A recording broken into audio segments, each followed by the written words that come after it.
digital content creators. They function as educators, reviewers, satirists, entertainers, musicians and influencers.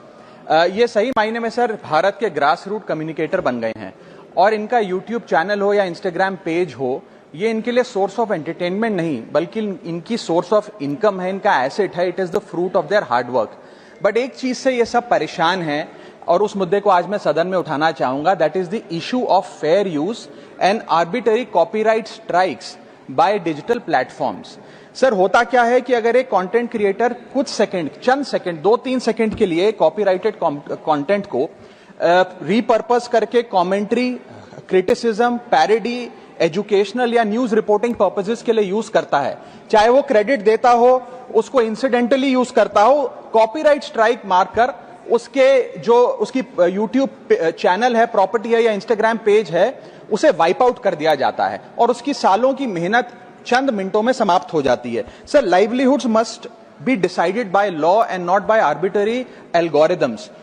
Sir, this by no means that one is against copyright holders. उनके hard work और originality को respect करने की जरूरत है, लेकिन यह समझने की जरूरत है that fair use is not piracy. Fair use where sometimes the purpose of using this content is incidental or transformative must not tantamount to wiping out somebody's hard work. Sir, because innovation cannot grow in fear and creativity cannot survive under threat.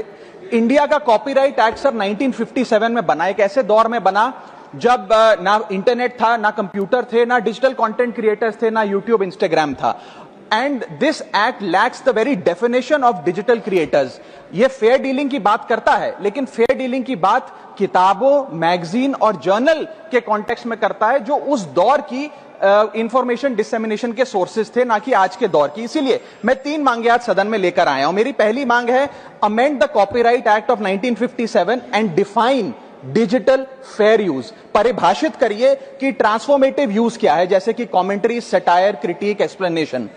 Define करिए कि incidental use क्या होता है, कि अगर background में audio visual चंद seconds के लिए चले तो वो इंसिडेंटल यूज है या पूरे कंटेंट को वो वाइप आउट करें.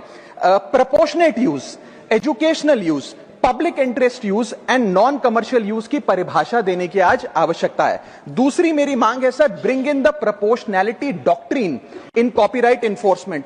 कि बैकग्राउंड में मान लीजिए कुछ सेकंड के लिए कोई वीडियो और साउंड चला, उसका यह मतलब नहीं होना चाहिए कि कंटेंट क्रिएटर की सालों की मेहनत कुछ चंद सेकंड्स में समाप्त हो जाए. My third